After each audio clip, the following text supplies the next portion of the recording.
പ്രഭാഷണ പരമ്പരയിൽ ഇന്ന് നമ്മൾ അല്പനേരം വിചാരം ചെയ്യാം എന്ന് വിചാരിച്ചിരിക്കുന്ന വിഷയം ആത്മവിശ്വാസം തരുന്ന ദർശനങ്ങൾ എന്ന ഒരു വിഷയമാണ്.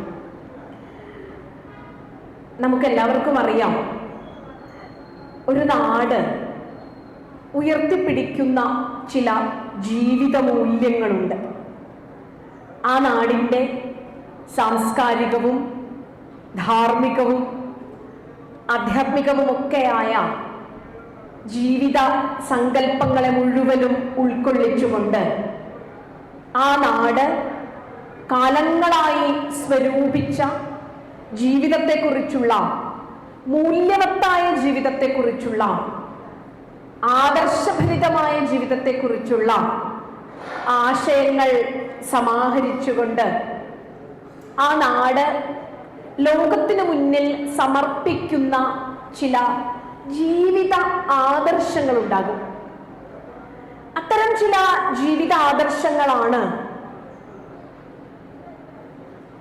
ആ നാടിനെ സമൂഹത്തിന്റെ മുന്നിൽ അവിടുത്തെ പൗരന്മാരെ രൂപപ്പെടുത്തുന്ന, അവിടുത്തെ ജീവിതങ്ങൾക്ക് ആശയപരമായ കരുത്തു നൽകുന്ന അത്തരം ചില ജീവിത ദർശനങ്ങളാണ് ഒരു രാഷ്ട്രത്തിൻ്റെ സ്വത്തായി നാം കണക്കാക്കുന്നത്.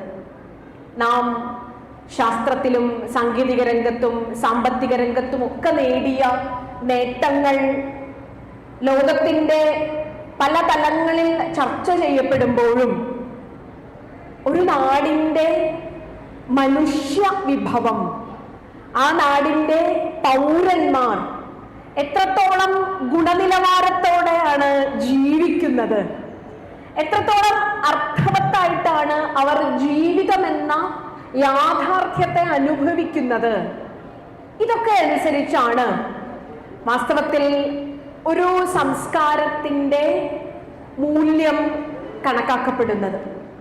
നമുക്കറിയാം, ഭാരതം കാലങ്ങളായി അതിൻ്റെ സാംസ്കാരിക യാത്രയിൽ, അതിൻ്റെ മുന്നോട്ടുള്ള പ്രയാണത്തിൽ മുന്നോട്ട് വെച്ച ചില ജീവിത ആദർശങ്ങളുണ്ട്.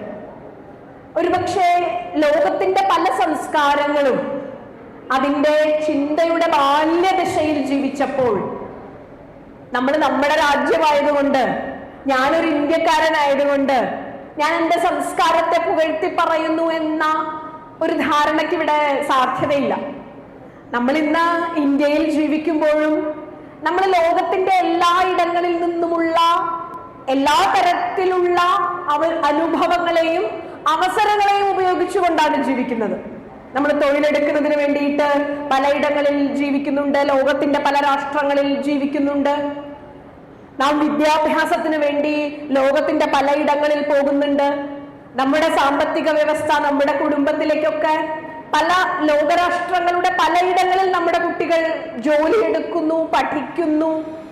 ഇങ്ങനെ നമ്മൾ ഒരു രാജ്യത്ത് ജീവിക്കുമ്പോഴും നാം ഇന്നൊരു വിശ്വപൗരനായിട്ട് തന്നെയാണ് ജീവിക്കുന്നത്.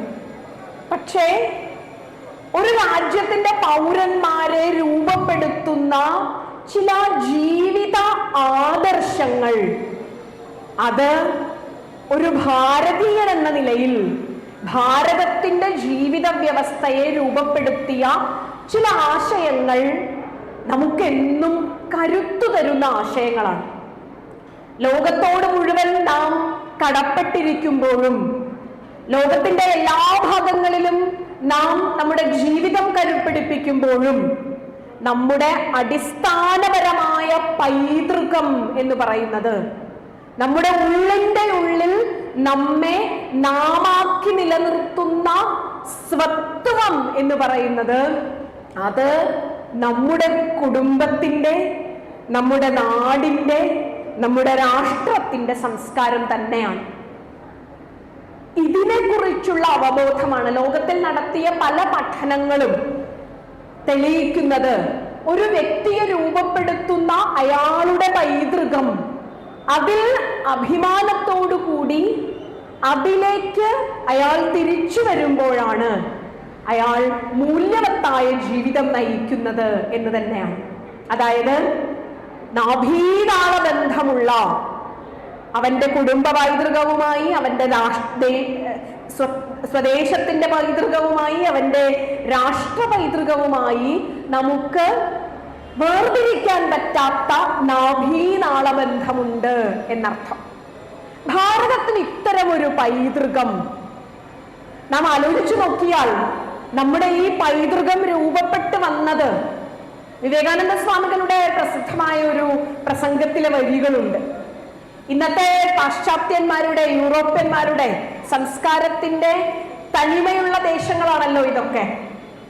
യൂറോപ്യന്മാരുടെ പൂർവികന്മാർ വനാന്തരങ്ങളിൽ നീലച്ചായം പുരട്ടി പ്രാകൃത ജീവിതം നയിച്ചിരുന്ന, സംസ്കാരത്തിന്റെ ബാല്യദശയിൽ ജീവിച്ചിരുന്ന കാലത്ത്, അവർ സംസ്കാരത്തിലേക്ക് പിച്ചവച്ച് തുടങ്ങുന്ന ബാല്യദശയിൽ ജീവിച്ചിരുന്ന ഒരു കാലത്ത് ഭാരതത്തിൽ വേദേതിഹാസങ്ങൾ രചിക്കപ്പെട്ടിട്ടുണ്ട്, പുരാണങ്ങളും ഉന്നതങ്ങളായ ചിന്തകളും രൂപപ്പെട്ടിട്ടുണ്ട്, ദർശനങ്ങൾ രൂപപ്പെട്ടിട്ടുണ്ട്, ഭാരതീയമായ ശാസ്ത്ര പദ്ധതികൾ രൂപപ്പെട്ടിട്ടുണ്ട്, ഉപാസനാ പദ്ധതികൾ രൂപപ്പെട്ടിട്ടുണ്ട്, സ്വയം സംസ്കരിക്കുന്നതിന് വേണ്ടി ധ്യാന സമ്പ്രദായങ്ങൾ രൂപപ്പെട്ടിട്ടുണ്ട്. യോഗദർശനം പോലെ ഒരു വ്യക്തിയെ മാനസികമായും ശാരീരികമായും കരുത്തുള്ളവരാക്കുന്ന ദർശനങ്ങൾ രൂപപ്പെട്ടിട്ടുണ്ട്. വേദാന്ത ദർശനം പോലെ ചിന്തയിലെ ഉന്നതമായ ആശയങ്ങൾ രൂപപ്പെട്ടിട്ടുണ്ട്. നോക്കൂ, ലോക സംസ്കാരത്തിന്റെ ബാല്യദശയിൽ പിച്ചവച്ച് തുടങ്ങുന്ന ഒരു കാലത്ത് ഇവിടെ പ്രൗഢമായ ഒരു പാരമ്പര്യമുണ്ടായിരുന്നു, പ്രൗഢമായ ഒരു സംസ്കാരമുണ്ടായിരുന്നു. വാസ്തവത്തിലൊരു ഭാരതീയൻ രൂപപ്പെടേണ്ടത് നമ്മൾ തൊഴിലിനു വേണ്ടിയോ നമ്മൾ ജീവിക്കുന്നതിന് വേണ്ടിയോ ലോകത്തിന്റെ ഏത് ഭാഗങ്ങളിൽ നാം വിശ്വപൗരനായി ജീവിക്കുമ്പോഴും ഒരു ഭാരതീയൻ രൂപപ്പെടേണ്ടത്, അയാളുടെ ഒരു രൂപപ്പെടലിന്റെ കാലമുണ്ടല്ലോ. ഈ രൂപപ്പെടലിന്റെ കാലത്ത്, അതുകൊണ്ട് തന്നെ ഒരുപക്ഷെ എനിക്ക് കൂടുതൽ സംസാരിക്കാനുള്ളത് പുതിയ തലമുറയോടായിരിക്കും. രൂപപ്പെടുന്ന കാലത്ത് നാം നമ്മുടെ സ്വത്വം എന്താണെന്ന്, നമ്മുടെ വ്യക്തിത്വത്തെ രൂപപ്പെടുത്തുന്ന സ്വത്വം എന്താണ് എന്ന് തിരിച്ചറിഞ്ഞുകൊണ്ട് അതനുസരിച്ച് ഭാവാത്മകമായി, കാരണം ഒരു വലിയ ജീവിതം മുന്നിൽ ജീവിക്കേണ്ടവരാണ് നമ്മൾ. ജീവിതം കഴിഞ്ഞവരോടല്ല, ജീവിതം മുന്നിലുള്ളവരോടാണ് ഭാരതം സംസാരിച്ചത്.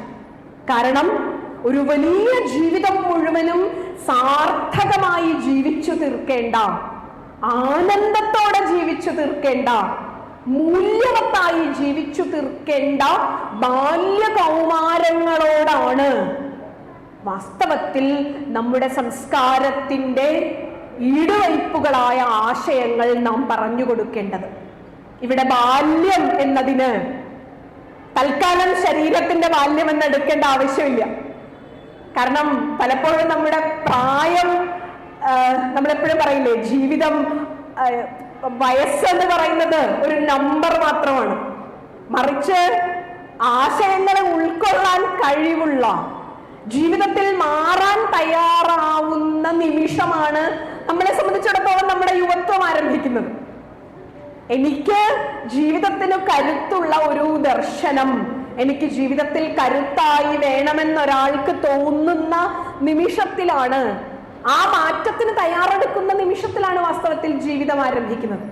അതുകൊണ്ട് ഭാരതം എപ്പോഴും യുവത്വം എന്ന് അഭിസംബോധന ചെയ്തത് പ്രായത്തിന്റെ യുവത്വത്തെ ആയിരുന്നില്ല, പ്രായത്തിന്റെ യുവത്വത്തെ കൂടാതെ മനസ്സിന്റെ ഉൾക്കൊള്ളാൻ കഴിവുള്ള യുവത്വത്തെ കൂടിയായിരുന്നു.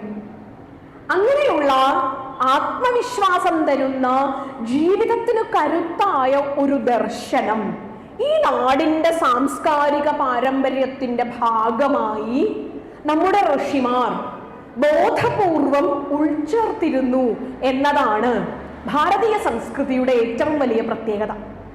അതുകൊണ്ടാണ് മികച്ചതിനെ സൃഷ്ടിക്കുവാൻ നമ്മുടെ ഋഷിമാർ ആഗ്രഹിച്ചിരുന്നു. ഏറ്റവും മികച്ച, അതെന്തിലായാലും, അത് കലയിലായാലും സാഹിത്യത്തിലായാലും ശാസ്ത്രത്തിലായാലും സാങ്കേതികതയിലായാലും ജീവിതത്തിലായാലും ഏറ്റവും മികച്ചതുകളെ സൃഷ്ടിക്കുക. അതിനുവേണ്ടി വേണ്ട വിദ്യാഭ്യാസമാണ് വാസ്തവത്തിൽ ഈ നാടിന്റെ പൗരന്മാർക്ക് കൊടുത്തിരുന്നത്. വിദ്യാഭ്യാസം കൊണ്ട് നമ്മുടെ ഋഷിമാരൊക്കെ പറയും, വിവേകാനന്ദ സ്വാമികൾ വീണ്ടും വീണ്ടും ആവർത്തിച്ചിരുന്ന ഒരു വാക്കുണ്ട്, മനുഷ്യനിർമ്മിതിയാണ് വിദ്യാഭ്യാസം എന്നത്. ഒരു മനുഷ്യനെ സൃഷ്ടിക്കുകയാണ് വാസ്തവത്തിൽ വിദ്യാഭ്യാസത്തിലൂടെ ഉദ്ദേശിക്കുന്നത്. പലപ്പോഴും നമ്മുടെ സമ്പ്രദായ വിദ്യാഭ്യാസം ഉണ്ടല്ലോ, നമുക്ക് നമ്മുടെ സ്ഥാപനങ്ങളിൽ നിന്ന് ലഭിക്കുന്ന, സ്കൂളുകളിൽ നിന്നും കോളേജുകളിൽ നിന്നും ഒക്കെ ലഭിക്കുന്ന വിദ്യാഭ്യാസം ഒരുപക്ഷെ നമുക്ക് നല്ല റാങ്ക് മേടിക്കുന്നതിനോ നല്ല മാർക്ക് മേടിക്കുന്നതിനോ ഡിഗ്രികൾ കരസ്ഥമാക്കുന്നതിനോ നമ്മളെ ഒരു ജീവിതത്തിന് ഉതകുന്ന ഒരു പൊസിഷനിൽ എത്തിക്കുന്നതിനോ സഹായിക്കും. വിദ്യാഭ്യാസത്തെ വാസ്തവത്തിൽ നമുക്ക് രണ്ടായി മനസ്സിലാക്കാം എന്ന് തോന്നുന്നു. അത് ഒന്ന് ജീവിക്കുവാനുള്ള വിദ്യാഭ്യാസമാണ്, മറ്റൊന്ന് ജീവിതത്തെ കുറിച്ചുള്ള വിദ്യാഭ്യാസമാണ്. ഇതിന് വലിയ പ്രസക്തിയുണ്ട് നമ്മുടെയൊക്കെ ജീവിതത്തിൽ. ജീവിക്കുവാനുള്ള വിദ്യാഭ്യാസമാണ് നാം സർവകലാശാല വിദ്യാഭ്യാസത്തിലൂടെ ഒരു വ്യക്തിക്ക് നൽകുന്നത്. അവനെ അക്ഷരം അഭ്യസിപ്പിച്ചു തുടങ്ങുന്ന കാലം മുതലേ നാം വിദ്യാഭ്യാസത്തിന് വലിയ പ്രാധാന്യം കൊടുക്കുന്നു. കുട്ടികളുടെ ജീവിതം സുരക്ഷിതമാക്കുവാൻ ഏറ്റവും നല്ല സ്കൂളുകളിൽ കൊണ്ടയാക്കുന്നു. കുട്ടികൾക്ക് സുഖമായി വിദ്യാഭ്യാസം ചെയ്യുവാനുള്ള എല്ലാ സാഹചര്യങ്ങളും നമ്മൾ ഒരുക്കി കൊടുക്കുന്നു. ലോകത്തിന്റെ ഏതിടത്ത് വിട്ടും നമ്മൾ നമ്മുടെ കുട്ടിയെ പഠിപ്പിക്കാൻ തയ്യാറാകുന്നു. കാരണം അവന് മികച്ച വിദ്യാഭ്യാസം കിട്ടണം. എന്തിനു വേണ്ടിയിട്ട്? മികച്ച തൊഴിൽ ലഭിക്കുന്നതിന് വേണ്ടിയിട്ട്. മികച്ച തൊഴിൽ ലഭിച്ചത് സുഖമായി ജീവിക്കുന്നതിന് വേണ്ടിയിട്ട്. അപ്പൊ അയാളുടെ ജീവിതം സുരക്ഷിതമാക്കാൻ ഏറ്റവും അടിസ്ഥാനപരമായത് അയാൾക്ക് കൊടുക്കുന്ന വിദ്യാഭ്യാസമാണ് എന്ന് ആധുനിക തലമുറയ്ക്ക് നന്നായി അറിയാം. അതുകൊണ്ട് നമ്മൾ അതിന് വലിയ പ്രാധാന്യം കൊടുക്കുന്നുണ്ട്. ഇത് വാസ്തവത്തിൽ ജീവിക്കുവാനുള്ള വിദ്യാഭ്യാസമാണ് നാം അയാൾക്ക് കൊടുക്കുന്നത്. പക്ഷേ ജീവിക്കുവാനുള്ള വിദ്യാഭ്യാസം പോലെ തന്നെ വളരെ വളരെ പ്രധാനപ്പെട്ടതാണ് ജീവിതത്തെ കുറിച്ചുള്ള വിദ്യാഭ്യാസം. നോക്കൂ, ജീവിക്കുവാനുള്ള വിദ്യാഭ്യാസം നേടുകയും ജീവിതം എന്ന വിശാലമായ സാധ്യത തിരിച്ചറിയാതെ പോവുകയും ചെയ്യുന്നതാണ് പലപ്പോഴും ആധുനിക തലമുറയ്ക്കുണ്ടാകുന്ന ഏറ്റവും വലിയ പ്രശ്നമായി നാം തിരിച്ചറിയേണ്ടത്.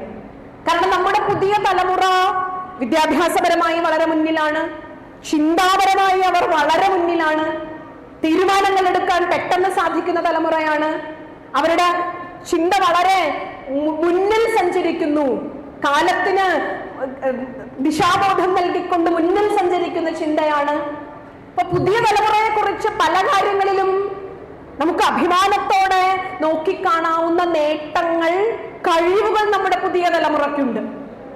അവരെ സംഘടിപ്പിക്കാനുള്ള കഴിവ് വളരെ വലുതാണ്, അവരുടെ ആശയങ്ങൾ വളരെ വലുതാണ്, അത് ഇംപ്ലിമെന്റ് ചെയ്യാനുള്ള അവസരങ്ങൾ അവർക്ക് ധാരാളം ലഭിക്കുന്നുണ്ട്. പക്ഷെ പലപ്പോഴും പുതിയ തലമുറ പകച്ചു പോകുന്നത്, നമ്മൾ വിദ്യാർത്ഥികളോട് നിരന്തരമായി ഇടപെടുമ്പോൾ, നമ്മുടെയൊക്കെ വീട്ടിലെ തന്നെ കുട്ടികളോട് നിരന്തരമായി ഇടപെടുമ്പോൾ നമുക്ക് മനസ്സിലാകുന്ന ഒരു കാര്യം, അവർ കഴിവിൽ മികച്ചവരാണ്, അവർ ആശയങ്ങളിൽ മികച്ചവരാണ്, അതിനെ ഇംപ്ലിമെന്റ് ചെയ്യാനുള്ള എല്ലാ കഴിവുകളും അവർക്കുണ്ട്. നമ്മളൊക്കെ പറയാറില്ലേ, ഈ ടെക്നോളജിയൊക്കെ നമ്മുടെ കുട്ടികൾ വളരെ പെട്ടെന്ന് പഠിച്ചെടുക്കും, അതിലൊക്കെ വലിയ ശ്രദ്ധയോടുകൂടി അവർക്ക് ഇടപെടാൻ സാധിക്കും. പക്ഷേ പലപ്പോഴും അവർക്ക് നഷ്ടപ്പെട്ടു പോകുന്നത് അതിനു പിന്നിലുള്ള അവബോധത്തോടു കൂടിയിട്ടുള്ള ഒരു ഭാവാത്മകമായ സാധ്യത അതിനു പിന്നിൽ അവർക്ക് നഷ്ടപ്പെട്ടു പോകുന്നത് കൊണ്ട് പെട്ടെന്ന് മാനസികമായ സമ്മർദ്ദത്തിന് അടിമപ്പെട്ടു പോവുകയും ഒരു തീരുമാനങ്ങളിൽ എവിടെയെങ്കിലുമൊക്കെ താൻ പിഴച്ചു പോയാൽ വല്ലാതെ ആ കയറിയ ഉന്നതങ്ങളിൽ നിന്നും പെട്ടെന്ന് മനസ്സുകൊണ്ട് താഴേക്ക് വരുന്ന, അപ്പോ ബുദ്ധിപരമായി ഉന്നതിയിൽ നിൽക്കുകയും വൈകാരികമായി ഒരു സമന്വയം, സമത്വം ഉണ്ടാവാതിരിക്കുകയും ചെയ്യുന്ന ഒരു പ്രശ്നം പലപ്പോഴും നമ്മുടെ പുതിയ തലമുറ അഭിമുഖീകരിക്കുന്നുണ്ട് എന്ന് തോന്നുന്നു. അതിന് നമുക്ക് കൊടുക്കാവുന്ന ഏറ്റവും വലിയ പ്രതിവിധി എന്ന് പറയുന്നത്, നാം ഒരു പ്രശ്നമുണ്ടാകുമ്പോൾ അല്ലല്ലോ അതിന് പ്രതിവിധി അന്വേഷിക്കേണ്ടത്. അങ്ങനെ ഒരു പ്രശ്നം സമൂഹത്തിന്റെ പലയിടത്തും നാം ദർശിക്കുന്നത് കൊണ്ട് നമുക്ക് ഏറ്റവും വലിയ സാധ്യത എന്ന് പറയുന്നത് കരുത്തുള്ള മനസ്സുകളെ സൃഷ്ടിക്കുന്ന വിദ്യാഭ്യാസം നാം നമ്മുടെ പുതിയ തലമുറയ്ക്ക് കൊടുത്തേ മതിയാകും. ഇമോഷണൽ സ്റ്റെബിലിറ്റി എന്നൊക്കെ പറയുന്നത് പോലെ വൈകാരികമായി കരുത്തുള്ള ഒരു ജീവിതം കരുപ്പിടിപ്പിക്കാനുള്ള ആത്മവിശ്വാസമുള്ള ഒരു തലമുറയെ നമുക്ക് സൃഷ്ടിച്ചെടുത്തേ മതിയാകും. ഇത് അവർ നേടുന്ന, ലോകത്തിന്റെ എല്ലായിടത്തും പോയി അവർ നേടുന്ന ഒരു മികവുണ്ടല്ലോ, ജീവിത വിജയമുണ്ടല്ലോ. ഈ ജീവിത വിജയത്തെ വളരെ സമീകരിച്ച മനസ്സോടുകൂടിയിട്ട്, ശാന്തമായ മനസ്സോടുകൂടിയിട്ട് ജീവിതത്തിലെ വിജയങ്ങളെ ആസ്വദിക്കാനും ജീവിതത്തിലെ പരാജയങ്ങളിൽ തകർന്നു പോകാതിരിക്കാനും ജീവിതത്തിന്റെ സാധ്യതകളെ മനസ്സിലാക്കാനും പുതിയ തലമുറയ്ക്ക് കരുത്തേകുമെന്നതിൽ യാതൊരു സംശയവുമില്ല. അതുകൊണ്ട് തന്നെ ഭാരതം വിഭാവനം ചെയ്ത വിദ്യാഭ്യാസം ജീവിക്കുവാനുള്ള വിദ്യാഭ്യാസം മാത്രമായിരുന്നില്ല, മറിച്ച് ജീവിക്കുവാനുള്ള വിദ്യാഭ്യാസം പോലെ തന്നെ പ്രധാനപ്പെട്ടതാണ് ജീവിതത്തെക്കുറിച്ചുള്ള വിദ്യാഭ്യാസവും എന്ന് നാം ചിന്തിച്ചിരുന്നു. അതുകൊണ്ട് തന്നെ സമാന്തരമായി ആലോചിച്ച് നോക്കൂ, നമ്മുടെ കുടുംബങ്ങളാണ് വാസ്തവത്തിൽ വിദ്യാഭ്യാസത്തിന്റെ തുടക്കം നിർവഹിച്ചിരുന്നത്. സമാന്തരമായി ഒരു വിദ്യാഭ്യാസം കൂടി നമ്മുടെ കുടുംബ സംവിധാനത്തിൽ രൂപപ്പെടുത്തിയിരുന്നു. ഇതവനെ കരുത്തനാക്കുന്നതിന്, മാനസികമായി കരുത്തനാക്കുന്നതിന്, അറിവിനെ എങ്ങനെ വിനിയോഗിക്കണമെന്ന് ബോധ്യപ്പെടുത്തുന്നതിന്, കഴിവുകളെ എങ്ങനെ പരമാവധിയിലേക്ക് എത്തിക്കണമെന്ന് ബോധ്യപ്പെടുത്തുന്നതിന് സഹായിച്ചിരുന്നു. ഈ സമാന്തരമായ ജീവിതത്തെക്കുറിച്ചുള്ള വിദ്യാഭ്യാസത്തെയാണ് നാം ആത്മവിശ്വാസത്തിന്റെ ദർശനം എന്ന് പരിചയപ്പെടുത്തുന്നത്. വാസ്തവത്തിൽ നമ്മൾ ഇന്ന് കാണുന്ന വലിയ വിദ്യാഭ്യാസം നേടിയ കുട്ടികൾ, ഉന്നതമായ ജീവിത സാധ്യതകളുള്ള കുട്ടികൾ പലരും അവരുടെ വലിയ സ്വപ്നങ്ങളിലേക്കുള്ള യാത്രയിൽ എവിടെയൊക്കെയോ കാലിടറി വീഴുന്നത്, എവിടെയൊക്കെയോ അവരുടെ ഉന്നതിയിലേക്ക് എത്തുന്നതിന് തടസ്സം നിൽക്കുന്ന, എനിക്ക് അടുത്തിടയ്ക്കുണ്ടായ ഒരു ഞാൻ നിരന്തരമായി ഇത്തരം ആശയങ്ങൾ സംസാരിച്ചു കൊണ്ടിരിക്കുന്ന ഒരു ഗ്രൂപ്പ് ഓഫ് സ്റ്റുഡൻസിലെ ഒരു കുട്ടി ഒരിക്കലും എൻ്റെ അടുത്ത് വന്ന് പറഞ്ഞു, എനിക്ക് വലിയ അത്ഭുതം തോന്നി എത്രമാത്രം ആ കുട്ടി തന്നെ സ്വയം നിരീക്ഷിക്കുന്നുവെന്ന്. ആ കുട്ടി എൻ്റെ അടുത്ത് പറഞ്ഞു, എനിക്ക് നല്ല ആത്മവിശ്വാസമുണ്ട് ചേച്ചി, ഞാൻ ഏത് വേദിയിലും സംസാരിക്കുവാൻ, ആരോടും സംസാരിക്കുവാൻ ഒക്കെ ഞാൻ പ്രാപ്തി നേടിയിട്ടുണ്ട്. എന്നെ തേടി വരുന്ന പ്രശ്നങ്ങളെയൊക്കെ, മറ്റുള്ളവരിൽ നിന്നുണ്ടാകുന്ന പ്രശ്നങ്ങളെ എനിക്ക് ഹാൻഡിൽ ചെയ്യാൻ സാധിക്കുന്നുണ്ട്. പക്ഷെ ഞാൻ പലപ്പോഴും തോറ്റു പോകുന്നത് എനിക്ക് എന്നെ ഹാൻഡിൽ ചെയ്യാൻ സാധിക്കുന്നില്ല എന്നുള്ളിടത്താണ്. നോക്കൂ, ഇത് പല കുട്ടികളോടും സംസാരിക്കുമ്പോൾ നമുക്ക് മനസ്സിലാകുന്ന ഒരു കാര്യം. അവന് സൊസൈറ്റിയെ ഹാൻഡിൽ ചെയ്യാൻ പറ്റും, അവനൊരു ഗ്രൂപ്പിനെ മാനേജ് ചെയ്യാൻ പറ്റും. പക്ഷെ അവന് ഏറ്റവും വലിയ ശത്രുവായി മാറുന്നത് അവന്റെ തന്നെ സ്ഥിരതയില്ലാത്ത, ചാഞ്ചാടിക്കൊണ്ടിരിക്കുന്ന, എന്ത് തീരുമാനിക്കണമെന്നറിയാത്ത സ്വന്തം മനസ്സാണ് ഏറ്റവും വലിയ ശത്രുവായിരിക്കുന്നത്. എനിക്ക് ഈ കുട്ടി ഇങ്ങനെ പലരിൽ നിന്നും ഇത്തരത്തിലുള്ള ഒരു അഭിപ്രായം കേട്ടു. അപ്പൊ എനിക്ക് ഏറ്റവും അത്ഭുതം തോന്നിയത്, അവനവനെ നിയന്ത്രിക്കാൻ സാധിക്കാതിരിക്കുകയും എന്നാൽ അമിതമായ ലോകത്തെ മുഴുവനും നിയന്ത്രിക്കാനുള്ള ആത്മവിശ്വാസം ഉണ്ടാവുകയും ചെയ്യുന്ന തലമുറയുടെ ഒരു പ്രതിനിധിയാണ് എന്നോട് സംസാരിച്ചത്. അപ്പൊ അത്തരത്തിലുള്ളവരോട് നമ്മൾ സംസാരിക്കേണ്ടിയിരിക്കുന്നു. പ്രത്യേകിച്ചും ഇവിടെ കൂടുതൽ മുതിർന്ന തലമുറയാണ് ഇരിക്കുന്നത്. നമുക്കൊരു വലിയ ഉത്തരവാദിത്വമുണ്ട്. നമ്മുടെ മുന്നിൽ വളർന്നു വരുന്ന, അത് നമ്മുടെ കുട്ടിയായിക്കോട്ടെ, സമൂഹത്തിനപ്പുറത്ത് മറ്റുള്ള കുട്ടികളായിക്കോട്ടെ, ഒരു രാഷ്ട്രത്തിന്റെ ഏറ്റവും വലിയ കരുത്തുള്ള പൗരന്മാരാണ് നമ്മുടെ മുന്നിൽ ജീവിക്കുന്നത്. അവരോട് നമുക്ക് സംസാരിക്കേണ്ടിയിരിക്കുന്നു. അവരോട് നാം സംസാരിക്കേണ്ടത് ജീവിതത്തെക്കുറിച്ചാണ്. ഭാരതത്തിന്റെ ഏറ്റവും വലിയ പ്രത്യേകത എന്താണെന്നറിയോ? ജീവിതത്തെക്കുറിച്ചാണ് ഭാരതത്തിലെ ഋഷിമാർ നമ്മളോട് സംസാരിച്ചത്. അത് ആത്മീയതയെന്നോ ഭൗതികതയെന്നോ വേർതിരിച്ചില്ല.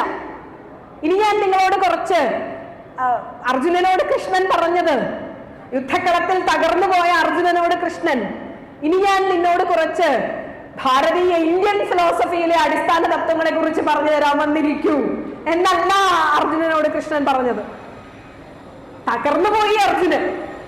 ഏറ്റവും മിടുക്കനായിരുന്നു, ഏറ്റവും കരുത്തനായിരുന്നു.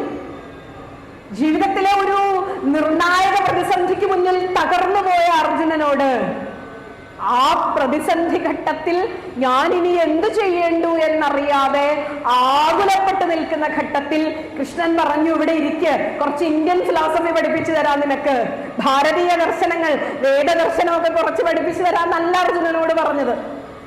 അർജുനനോട് പറഞ്ഞത്, ഇവിടെ ഇരിക്കൂ, നീ ഇങ്ങനെ തകർന്നു പോകല്ലേ, നീ നിന്റെ ജീവിതത്തിന്റെ വലിയൊരു ലക്ഷ്യത്തിലേക്കുള്ള യാത്രയിൽ നീ തകർന്നു പോകല്ലേ. ക്ഷുദ്രം ഹൃദയ ദൗർബല്യം ത്യക്ത്വാ ഉത്തിഷ്ഠ പരന്തപ. എഴുന്നേൽക്ക്. അർജുനൻ പറഞ്ഞു, ഞാൻ എങ്ങനെ എഴുന്നേൽക്കും? എനിക്ക് ജീവിക്കാൻ ഭയമാണ്, എനിക്ക് മുന്നിലിരിക്കുന്നവരെ അഭിമുഖീകരിക്കാൻ ഭയമാകുന്നു. എന്റെ ബന്ധുക്കൾ എന്റെ മുന്നിൽ നിൽക്കുന്നു, എന്റെ സുഹൃത്തുക്കൾ എന്റെ മുന്നിൽ നിൽക്കുന്നു. ഞാൻ എങ്ങനെ ഈ വലിയ പ്രശ്നത്തെ അഭിമുഖീകരിക്കും? അർജുനന് യുദ്ധമായിരുന്നു പ്രശ്നം. നമുക്കാർക്കും എന്തായാലും ജീവിതത്തിൽ യുദ്ധം ചെയ്യേണ്ടി വരില്ല എന്ന് നമുക്ക് നല്ല ഉറപ്പുണ്ട്. അതുകൊണ്ട് ഭഗവത്ഗീത നമ്മുടെ അല്ലാതെ ആകുന്നില്ല. നമുക്ക് യുദ്ധം ചെയ്യേണ്ടി വരില്ലായിരിക്കാം, പക്ഷേ ജീവിതത്തിൽ എപ്പോഴെങ്കിലുമൊക്കെ ചില തീരുമാനങ്ങൾ നമ്മൾ എടുക്കേണ്ടി വരും. ചില ഉത്തരവാദിത്തങ്ങളിൽ നിന്ന് ഒഴിഞ്ഞു മാറാതിരിക്കേണ്ടി വരും. ഈ സമയത്ത് എങ്ങനെയാണ് കൃഷ്ണൻ അർജുനനോട് സംസാരിച്ചത് എന്നത് നമുക്ക് വലിയ കരുത്തു തരും. അങ്ങനെ തേർത്തട്ടിൽ തകർന്നിരുന്ന അർജുനനോട് കൃഷ്ണൻ സംസാരിച്ചത് ജീവിതമാണ്. എന്താണ് ഭാരതം മുന്നോട്ട് വെക്കുന്ന ജീവിതം എന്നാണ് കൃഷ്ണൻ പറഞ്ഞു കൊടുത്തത്. ജീവിതം പറയുക എന്നാൽ, ജീവിതത്തെ കുറിച്ച് സംസാരിക്കുക എന്നാൽ, ജീവിതത്തെ കരുപിടിപ്പിക്കുന്ന വിദ്യാഭ്യാസം കൊടുക്കുക എന്നാൽ അത് സ്വാഭാവികമായും ആത്മീയതയാകുന്നു. അപ്പൊ ആത്മീയത പറയുക എന്നല്ല, ആത്മീയ പ്രഭാഷണം എന്നുമല്ല പറയേണ്ടത്, ജീവിതം സംസാരിക്കുന്നു. ആത്മീയ പ്രഭാഷണം എന്ന് പറഞ്ഞാലുള്ള നമ്മുടെ പുതിയ തലമുറയുടെ ആറ്റിറ്റ്യൂഡ് എന്താണെന്നറിയോ? അവിടെ കുറച്ച് പ്രായമായവര് പോയിരുന്നോട്ടെ, വയസ്സായവര് പോയിരുന്നോട്ടെ, അവർക്ക് കേൾക്കാനുള്ളതായിരിക്കും. ഞാനെപ്പോഴും ഈ കോവിഡ് സമയത്തൊക്കെ മുതിർന്ന ആൾക്കാരോട് സ്ഥിരമായി കുറെ പേരോട് സംസാരിക്കുക എന്നത് ഞാനൊരു ഉത്തരവാദിത്തമാക്കി എടുത്തിരുന്നു. കാരണം ഒറ്റയ്ക്കിരിക്കുന്ന അമ്മമാര് ധാരാളം പേരുണ്ടായിരുന്നു ആ സമയത്ത്. അപ്പോ നിരന്തരമായിട്ട് ഈ പ്രത്യേകിച്ച് അമ്മമാരോട് അങ്ങനെ ഞാൻ സംസാരിക്കണം എന്ന് വിചാരിച്ച് ധാരാളം അമ്മമാരോട് സംസാരിച്ചിരുന്നു. ആ സമയത്ത് ഭഗവത്ഗീതയൊന്നും അല്ല ഞാൻ സംസാരിച്ചത്. ചിലപ്പോ വെറുതെ സാധാരണ വീട്ടിലെ വർത്തമാനങ്ങൾ പറഞ്ഞു തുടങ്ങിക്കൊണ്ടായിരുന്നു സംസാരം തുടങ്ങിയത്. പക്ഷെ അത് സ്വാഭാവികമായി ജീവിതത്തെ പറ്റി സംസാരിക്കുക എന്നാൽ അത് ഉന്നതമായ മൂല്യങ്ങളെ കുറിച്ച് സംസാരിക്കുക എന്നതായി മാറുന്നു.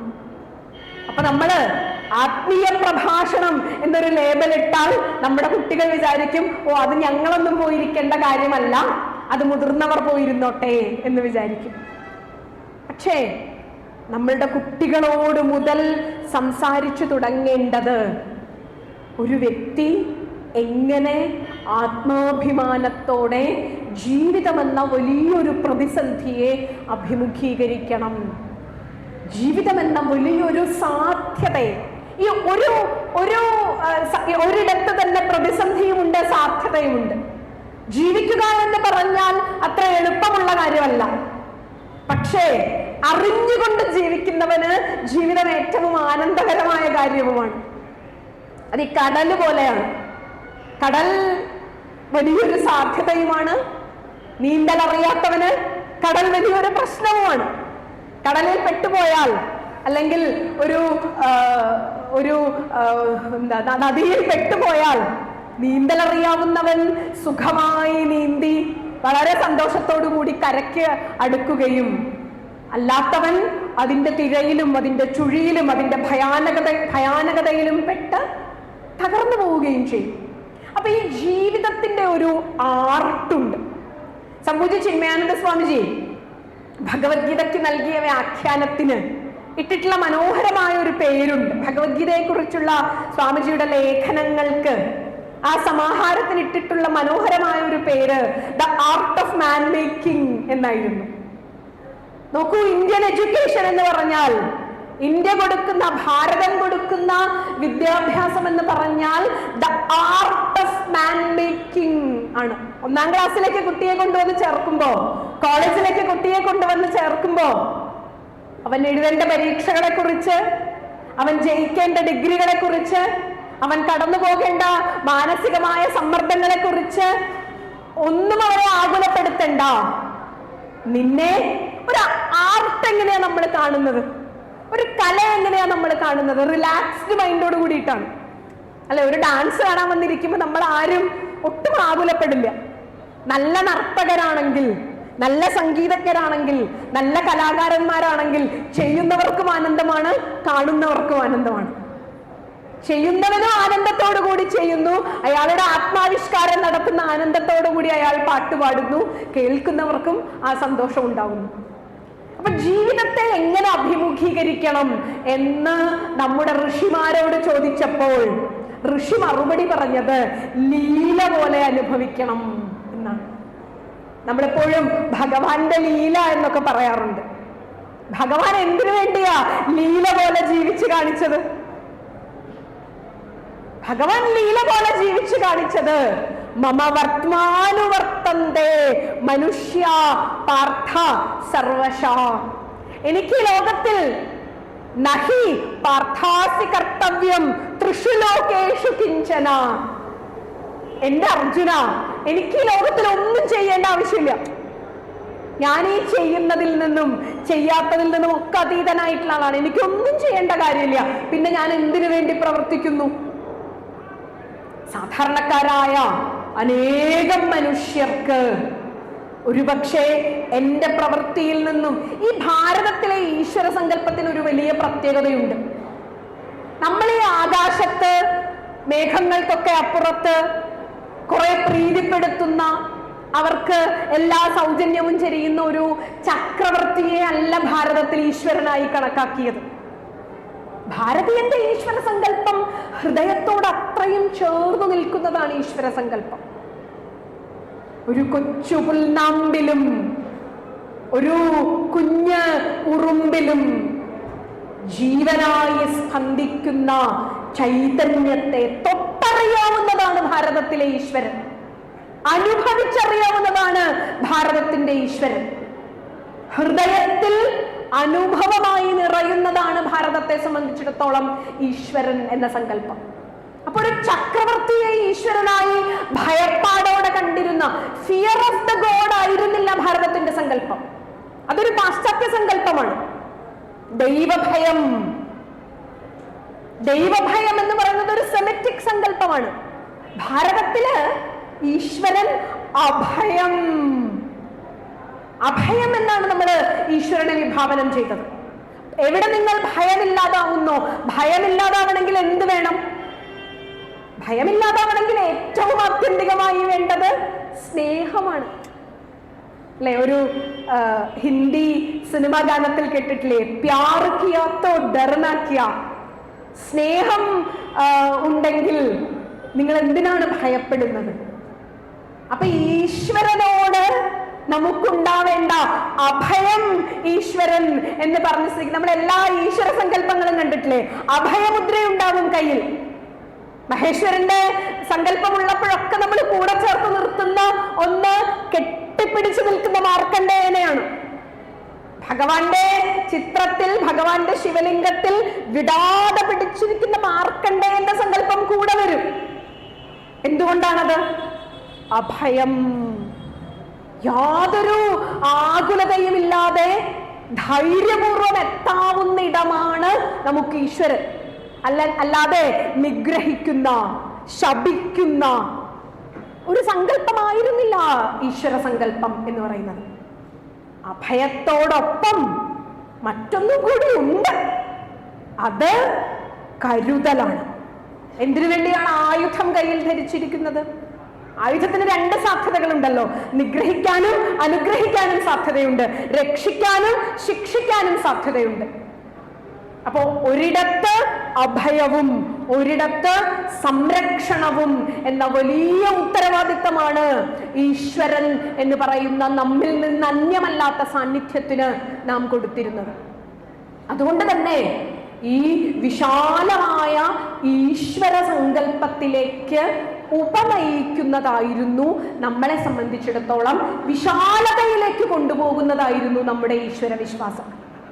കുട്ടിക്കാലം മുതലേ അമ്മ പഠിപ്പിച്ച, നമ്മുടെയൊക്കെ കുടുംബങ്ങളിൽ ഉണ്ടായിരുന്ന, വളരെ ചെറുപ്പത്തിലേ നമ്മൾ തുടർന്നിരുന്ന ചില ആചാരങ്ങളുണ്ടല്ലോ. ഇത് അമ്മയിൽ നിന്നും കുടുംബത്തിൽ നിന്നും, ഞാൻ അമ്മ എന്ന് മാത്രം പറയുന്നില്ല, അമ്മയും അച്ഛനും കൂടുന്ന കുടുംബ വ്യവസ്ഥയിൽ നിന്നും ഈ കുഞ്ഞിലേക്ക് പകർന്നിരുന്നത് ജീവിതത്തിലെ ഓരോ നിമിഷവും ഭാവാത്മകമായി കരുത്തോടുകൂടി ആ മാൻ മേക്കിംഗ് എന്ന് പറയുന്ന മനോഹരമായ പ്രക്രിയയ്ക്ക് വിധേയമാകുന്നത് ഒരു കലയാണ്, മനുഷ്യനെ നിർമ്മിച്ചെടുക്കുന്ന കലയാണ് ഇവിടെ വിദ്യാഭ്യാസം. അപ്പൊ എത്ര ഉദാരമായ സങ്കല്പമായിരുന്നു എഡ്യൂക്കേഷന് നമ്മൾ കൊടുത്തിരുന്നത്. ഇവിടെ മനുഷ്യൻ സൃഷ്ടിക്കപ്പെടുന്നു, ഇവിടെ ഹൃദയമുള്ള മനുഷ്യർ സൃഷ്ടിക്കപ്പെടുന്നു, ഇവിടെ ഭാവാത്മകമായ മനസ്സുള്ള മനുഷ്യൻ സൃഷ്ടിക്കപ്പെടുന്നു, ഇവിടെ കൃതജ്ഞതയുള്ള മനുഷ്യൻ സൃഷ്ടിക്കപ്പെടുന്നു, ഇവിടെ ലോകത്തോട് ആദരവോടുകൂടി ജീവിക്കുന്ന മനുഷ്യർ സൃഷ്ടിക്കപ്പെടുന്നു. ഇവിടെ ശിക്ഷിക്കുന്ന ഇടമല്ല, ഇവിടെ ആനന്ദത്തോടെ ജീവിക്കുന്ന മനുഷ്യർ സൃഷ്ടിക്കപ്പെടുന്ന ഇടമാണ്. ഇന്ന് ലോകത്തിന്റെ കണക്കെടുപ്പിൽ വളരെ പ്രധാനപ്പെട്ട ഒരു കണക്കെടുപ്പ് ഹാപ്പിനെസ് ഇൻഡെക്സിന്റെ കൂടിയാണെന്ന് നമ്മൾ മനസ്സിലാക്കണം. നമുക്ക് എത്ര സമ്പത്തുണ്ടെന്നോ, നമുക്ക് എത്ര ജോലിയുണ്ടെന്നോ, എത്ര പദവി ഉണ്ടെന്നോ മാത്രം നോക്കിയല്ല ഒരു മനുഷ്യന്റെ ക്വാളിറ്റി ഓഫ് ലൈഫ് തീരുമാനിക്കുന്നത്. മനുഷ്യന്റെ ക്വാളിറ്റി ഓഫ് ലൈഫ് തീരുമാനിക്കുന്നത് അയാൾ എത്രമാത്രം ആനന്ദമുള്ള മനുഷ്യനാണ് എന്നുകൂടി നോക്കിയാണ്. അടുത്തിടയ്ക്ക് ഞാൻ വായിച്ച ഒരു പ്രധാനപ്പെട്ട ചിന്ത, ഒരു മരണാസന്നരായ രോഗികളെ അവരെ ശുശ്രൂഷിക്കുന്ന ഒരു നേഴ്സ് എഴുതിയ ആത്മകഥയാണ്. ഒരു പെയിൻ ആൻഡ് പാലിയേറ്റീവ് ഉത്തരവാദിത്തമുള്ള, വളരെ പ്രസിദ്ധമായ രീതിയിൽ നടക്കൊണ്ടുപോകുന്ന ഒരു സ്ഥാപനത്തിന്റെ മേധാവിയായ ഒരു നേഴ്സ് ഏകദേശം 5000-നടുത്ത് വൃദ്ധരായ, മരണത്തിലേക്ക് പോയിക്കൊണ്ടിരിക്കുന്ന വൃദ്ധരായ മനുഷ്യരെ അവരെ സംരക്ഷിച്ചിരുന്ന ഒരു നേഴ്സിന്റെ ആത്മകഥയാണ്. അവര് ഒരു 1000-ഓളം മനുഷ്യരെ വളരെ അടുത്തിടപെട്ടുകൊണ്ട്, അവരുടെ ജീവിതകാലം മുഴുവനും കൊണ്ട് ധാരാളം മനുഷ്യരെ അവർ അടുത്തിടപെട്ട് അവരുടെ മരണത്തിലേക്കുള്ള അവസാന നിമിഷങ്ങൾക്ക് സാക്ഷ്യം വഹിച്ചിട്ടുണ്ട്. അപ്പൊ ഈ നിമിഷങ്ങളിലൊക്കെ ഒരു വ്യക്തിയുടെ ജീവിതത്തിലെ ഏറ്റവും ഒരു പിക്ചറിൽ എന്ന പോലെ അയാളുടെ ജീവിതം നോക്കിക്കാണുന്ന നിമിഷങ്ങളായിരിക്കും അയാളുടെ അവസാന നിമിഷങ്ങൾ. താൻ ജീവിച്ചത്, താൻ കടന്നുപോയത്, താൻ കൊടുത്തത്, താൻ അനുഭവിച്ചത്, താൻ നേടിയത്, താൻ കൈവിട്ട് കളഞ്ഞത്, താൻ സ്നേഹിച്ചത്, താൻ നഷ്ടപ്പെടുത്തിയത്, ഇതൊക്കെ ഒരു ചിത്രം പോലെ കാണുന്ന നിമിഷങ്ങളായിരിക്കും വാസ്തവത്തിൽ അവസാന നിമിഷങ്ങൾ. അവിടെ ഒരു ചിത്രഗുപ്തനുമില്ല. ചിത്രഗുപ്തൻ മനോഹരമായ ഒരു സങ്കല്പമാണ്. ആ ചിത്രഗുപ്തൻ നമ്മുടെ ഉള്ളിൽ തന്നെയാണ്. ആ ചിത്രഗുപ്തൻ ഉള്ളിൽ ഇരുന്നു കൊണ്ട് സ്വയം കണക്ക് കൂട്ടുന്നുണ്ടാവാം, ഈ വ്യക്തി എത്രമാത്രം വർത്തായിട്ട്, എത്രമാത്രം മൂല്യവത്തോടെ ജീവിച്ചു എന്ന് സ്വയം കണക്കെടുക്കുന്ന ഒരു നിമിഷം നമ്മുടെ ഒക്കെ ജീവിതത്തിൽ ഉണ്ടാവും. ഈ നിമിഷങ്ങൾക്ക് സാക്ഷ്യം വഹിച്ച ഈ പരിചാരികയായ നേഴ്സ് പലരുടെയും മനോഭാവങ്ങളെ, പലരുടെയും അവസാന ചിന്തകളെ അവർ രേഖപ്പെടുത്തി വെച്ചിട്ടുണ്ട്. ഇതൊരു ജീവിതത്തിലേക്ക് കടക്കുമ്പോൾ തന്നെ വായിക്കേണ്ട ഒരു പുസ്തകമാണെന്ന് എനിക്ക് തോന്നുന്നു. കാരണം ഞാൻ പലപ്പോഴും മുതിർന്നവരോട് സംസാരിക്കുന്നതിൽ നിന്ന് മനസ്സിലാക്കിയത്, എങ്ങനെ നമ്മുടെ ഈ കാലത്തെ മുതിർന്ന തലമുറയെ നാം ശീലിപ്പിക്കേണ്ടത്, എങ്ങനെ വാർദ്ധക്യം ആനന്ദകരമായി ജീവിക്കാം എന്ന് തന്നെയാണ്. വാർദ്ധക്യം എന്ന് പറയുന്നത് ഒരു വലിയ സാധ്യതയാണെന്നും വാർദ്ധക്യത്തെ അഭിമുഖീകരിക്കാൻ വേണ്ടി കുട്ടിക്കാലം മുതൽ ഒരാളെ തയ്യാറെടുപ്പിക്കണം. അയാളുടെ ചിന്തയിൽ രൂപപ്പെട്ടു വരുന്ന ചെറുപ്പകാലം മുതൽ തന്നെ അയാൾക്ക് സംഭവിക്കാവുന്ന വാർദ്ധക്യത്തിൽ വരെ എങ്ങനെ മൂല്യത്തോടു കൂടി ജീവിക്കാം, അപ്പൊ ഈ തുടക്കത്തിൽ അയാളുടെ കതിരിൽ വളം വെക്കരുത് എന്ന് പണ്ടുള്ളവർ പറയില്ലേ, അതുപോലെ ഇയാളുടെ ജീവിതം ആരംഭിക്കുന്ന, ജീവിതത്തിന് മുളപൊട്ടുന്ന കാലം മുതലേ അതിൽ കൃത്യമായി മൂല്യങ്ങൾ നിക്ഷേപിച്ചുകൊണ്ട് അയാളുടെ വാർദ്ധക്യത്തിൽ വരെ അയാൾക്ക് കരുത്താവുന്ന ഒരു ആശയം കൊടുക്കണം. അപ്പൊ ഈ നേഴ്സായിട്ടുള്ള സ്ത്രീ പറഞ്ഞത്, ഇതിൽ പല മനുഷ്യരും അവരോട് തങ്ങളുടെ ജീവിതം പറഞ്ഞപ്പോൾ അവർ പലപ്പോഴും പറഞ്ഞ ഒരു കാര്യം, സമാനതയുണ്ടായിരുന്ന കുറെ പേരുടെ ചിന്തകളെയാണ് അവർ സൂചിപ്പിച്ചുകൊണ്ട് ഇങ്ങനെ ഒരു കൺക്ലൂഷനിലെത്തിയത്. അവർ പറഞ്ഞത്, പലപ്പോഴും ഞാൻ പലരോടും സംസാരിക്കുമ്പോഴും അവർ വലിയ ജീവിതങ്ങൾ ജീവിച്ചവരാണ്. പല രാഷ്ട്രങ്ങളിൽ പല കമ്പനികളുടെ സിഇഒമാരായി, വലിയ പൊസിഷനിൽ, എല്ലാ സൗഭാഗ്യവും അനുഭവിച്ച്, എല്ലാ സമ്പത്തും നമ്മൾ ഭൗതിക രീതിയിൽ അനുഭവിക്കാവുന്ന എല്ലാം അനുഭവിച്ച് ജീവിച്ചവരാണ് ഇതിൽ പലരും. പക്ഷേ പലപ്പോഴും അവർക്ക് നഷ്ടപ്പെട്ടത് പ്രിയപ്പെട്ടവരോടുള്ള ചില നിമിഷങ്ങൾ, സ്നേഹം പങ്കുവയ്ക്കാവുന്ന ചില സാധ്യതകൾ, കൂടെ ഉണ്ടായിരുന്നവരെ പരിഗണിക്കാമായിരുന്ന ചില നേരങ്ങൾ, ജീവിതത്തിന് മൂല്യമുണ്ടാകും എന്ന് തിരിച്ചറിയുന്ന പല നിമിഷങ്ങളും ജീവിതത്തിൽ അനുഭവിക്കുവാൻ മറന്നുപോയല്ലോ എന്ന് ഇവർ പലരും ഇവരുടെ ജീവിതത്തിന്റെ അന്ത്യകാലത്ത് പരിഭവിച്ചത്രേ. അപ്പൊ ഇതിന്റെ കൺക്ലൂഷനായിട്ട് ഇവർ പറയുന്നത്, ഏറ്റവും മനോഹരമായി വാർദ്ധക്യത്തെ ആനന്ദകരമായി ജീവിക്കുവാൻ നാം നമ്മുടെ കുഞ്ഞുങ്ങൾക്ക് മുതൽ പരിശീലനം കൊടുക്കണം എന്ന് ഇവർ ഇതിനൊരു കൺക്ലൂഷനായിട്ട് പറയുകയുണ്ടായി. അതുകൊണ്ട് തന്നെ നമ്മൾ എപ്പോഴും ജീവിക്കേണ്ട ഒരു തലമുറയെ, ജീവിക്കുവാൻ ജീവിതം മുന്നിൽ നിൽക്കുന്ന ഒരു തലമുറയെ മുന്നിൽ കണ്ടുകൊണ്ട് അവരിലേക്ക് ആശയങ്ങളുടെ കരുത്ത്, നാം അവർക്ക് വേണ്ടിയിട്ട് ഫിക്സഡ് ഡെപ്പോസിറ്റുകൾ ഇടും. അവരുടെ ജീവിതം നല്ല നിലയിലാവാനായിട്ട് ഫിക്സഡ് ഡെപ്പോസിറ്റുകൾ ഇടും. അവർക്കെല്ലാം എത്തിച്ചു കൊടുക്കാനായിട്ട് എല്ലാ സൗകര്യങ്ങളും ചെയ്തു കൊടുക്കും. പക്ഷേ ആ വ്യക്തിക്ക് സ്വതന്ത്രമായി വളരാനുള്ള ഒരു ആത്മവിശ്വാസമുള്ള ഒരു പരിസരം വാസ്തവത്തിൽ നമ്മുടെ കുടുംബങ്ങളിലും അതിലും വലിയ ഒരു സമൂഹത്തിലും ഉണ്ടാക്കി കൊടുക്കേണ്ടത് അത്യാവശ്യമാണ് എന്ന് ആധുനിക കാലത്ത് ജീവിക്കുന്ന നമ്മളെപ്പോലുള്ളവർക്ക് പലപ്പോഴും അനുഭവപ്പെടുന്നു. അതിന് ഒരു മൂല്യവ്യവസ്ഥയുള്ള ഒരു സമ്പ്രദായമാണ് ഭാരതത്തിൻ്റെ വിദ്യാഭ്യാസ സമ്പ്രദായം ഉണ്ടാക്കിയത്. നമുക്കെല്ലാവർക്കും അറിയാവുന്ന, നമ്മൾ ഉപനിഷത്ത് വൈദിക പ്രാർത്ഥനകളിൽ ഏറ്റവും പ്രാധാന്യത്തോടെ നമ്മൾ പറയുന്ന, വിദ്യാഭ്യാസം തുടങ്ങുമ്പോൾ ഗുരുവും ശിഷ്യനും ഒരുമിച്ചിരുന്ന് വിദ്യാഭ്യാസത്തിന്റെ തുടക്കം എന്ന് പറയുന്ന സഹനാവവതു എന്ന പ്രാർത്ഥനയില്ലേ, സഹനാവവതു സഹനൗ ഭുനക്തു സഹവീര്യം കരവാവഹൈ തേജസ്വിനാമധീതമസ്തു മാ വിദ്വിഷാവഹൈ. ഈ പ്രാർത്ഥന വാസ്തവത്തിൽ ഇത് വേദങ്ങളിലെ ഏറ്റവും പ്രധാനപ്പെട്ട ശാന്തിപാഠമാണ്. ഈ ശാന്തിപാഠം, ഈ ആശയങ്ങൾ തന്നെയാണ് നമ്മുടെ വൈദിക ചിന്ത ലോകത്തോട് പ്രസരിപ്പിക്കുവാൻ ആഗ്രഹിച്ചത്. ഈ ശാന്തിപാഠം നമ്മളൊരു ഉദാഹരണമായി അതിൽ നിന്ന് ഒന്നെടുത്തു എന്ന് മാത്രമേ ഉള്ളൂ. ആശയപരമായി ഈ വൈദിക വാങ്മയം മുഴുവനും ലോകത്തോട് സംസാരിച്ചത് ഇതിന്റെ തന്നെ വിപുലീകരണമാണ്. ഇന്ത്യയുടെ ഏറ്റവും വലിയ പ്രത്യേകത ഒരാശയത്തെ ഏറ്റവും ചെറുതായി സൂത്രമായി ചുരുക്കാനും ആ ആശയത്തെ ഏറ്റവും വലുതായി വ്യാഖ്യാനിക്കാനും നമ്മുടെ ഭാഷയ്ക്കും നമ്മുടെ ചിന്തയ്ക്കും സാധ്യതയുണ്ട്. സഹനാവവതു, ഒരു ഭാരതം കരുത്തുള്ള പൗരന്മാരെ സൃഷ്ടിക്കുവാൻ കൊടുത്ത വിദ്യാഭ്യാസത്തെക്കുറിച്ചാണ് സംസാരിക്കുന്നത്.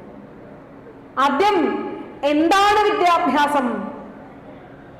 രണ്ടുപേർ ചേർന്ന്, പലപ്പോഴും നമ്മൾ മനസ്സിലാക്കുന്നത് ഉന്നതങ്ങളിൽ നിന്നാണ് അറിവുകൾ പ്രവഹിക്കുന്നത്. ഗുരു ഉന്നതനും ശിഷ്യൻ ആ അറിവ് സ്വീകരിക്കുന്നവനും നൽകുന്നവനുമാണ്. പക്ഷെ ഭാരതത്തിൽ എപ്പോഴും ഈ സ്വീകരിക്കുന്നവനും നൽകുന്നവനും ഗുരുവും ശിഷ്യനും തമ്മിലുള്ള വലിയൊരു പാരസ്പര്യ പാരമ്പര്യം ഭാരതത്തിൽ ഉണ്ടായിരുന്നു. ഇത് നമ്മുടെ വിദ്യാഭ്യാസ സമ്പ്രദായത്തിന്റെ വലിയ പ്രത്യേകതയായിരുന്നു. നാം നേരത്തെ പറഞ്ഞതുപോലെ ഭയമില്ലാതായാലേ വളരെ സുഗമമായ ആശയങ്ങൾ നമുക്ക് സ്വീകരിക്കാൻ സാധിക്കും. കുട്ടി അമ്മയിൽ നിന്നും ഏറ്റുവാങ്ങുന്ന അറിവിന്റെ ഏറ്റവും വലിയ പ്രത്യേകത അമ്മയോട് അവന് ഭയമുണ്ടാവരുത് എന്നത് തന്നെയാണ്. അവൻ എല്ലാ കാര്യങ്ങളും അമ്മയോട് വന്ന് അവന്റെ അബദ്ധങ്ങളും അവന്റെ മണ്ടത്തരങ്ങളും അവന്റെ വീരവാദങ്ങളും ഒക്കെ അമ്മയോട് വന്ന് ധൈര്യമായി പറയാം എന്ന ഒരു സ്ഥിതിയുള്ളിടത്ത് നമ്മുടെ കുടുംബങ്ങൾ രക്ഷപ്പെട്ടു എന്ന് തന്നെ വേണം കരുതാൻ. നമ്മളൊക്കെ എപ്പോഴും വിദ്യാർത്ഥികളുടെ അമ്മമാരോട് സംസാരിക്കുമ്പോൾ, അമ്മമാരോടാണ് കൂടുതൽ സംസാരിക്കാൻ അവസരം കിട്ടാറ്, അമ്മമാരോട് സംസാരിക്കുമ്പോൾ നമ്മൾ പറയാറുള്ളത്, നിങ്ങൾ നിരന്തരമായി നിങ്ങളുടെ കുട്ടിയുടെ കാര്യങ്ങൾ അവനെ കൊണ്ട് സംസാരിപ്പിച്ചുകൊണ്ടേയിരിക്കും. ഒരു PTA മീറ്റിങ്ങിന് വന്ന ഒരു പാരന്റ് എന്നോട് പറഞ്ഞത്, എനിക്ക് നല്ല തിരക്കാണ്, കുട്ടിയുടെ കാര്യമൊന്നും സംസാരിക്കാനേ നേരം കിട്ടാറില്ല. അവനെന്തെങ്കിലും ഭക്ഷണം എടുത്തു കൊടുത്ത്, അവനെന്തെങ്കിലും കാർട്ടൂൺ വെച്ചു കൊടുത്ത്, അവനെന്തെങ്കിലും കാര്യം ചെയ്തു കൊടുത്ത്, നമ്മളിപ്പോൾ ആലോചിച്ച് നോക്കൂ, നമ്മുടെ ഏത് കുട്ടികളെ നമ്മൾ എവിടെ പോയി നമ്മുടെ ഒരു ഗെറ്റ് ടുഗദറുകളിൽ പോയിരുന്നാലും നമ്മുടെ കുട്ടികളൊക്കെ ഭക്ഷണം കഴിക്കണമെങ്കിൽ കയ്യിലൊരു മൊബൈലോ ഒരു കാർട്ടൂണോ കൊടുക്കണം, എന്നാലേ നമ്മുടെ കുട്ടികൾ ഭക്ഷണം കഴിക്കൂ. അത് പുതിയ കാലത്തിന്റെ മാറ്റമാണ്, അതിനെ കുറ്റപ്പെടുത്തുകയല്ല, മറിച്ച് അവരോട് ഹൃദയം കൊണ്ട്, ഒരു അമ്മയോട് അച്ഛനോട് ഈ കുട്ടിക്ക് തൻ്റെ ഭയം മറന്ന് എല്ലാം പറയാം എന്നുള്ളിടത്ത് ഒരു വലിയ സാധ്യതയാണ് അവിടെ രൂപപ്പെട്ടു വരുന്നത്. ഈ കുഞ്ഞിനെ ജീവിതത്തിലേക്ക് കൊണ്ടുവരേണ്ട വലിയൊരു ഉത്തരവാദിത്തം ആ കുടുംബാംഗങ്ങളുടെ.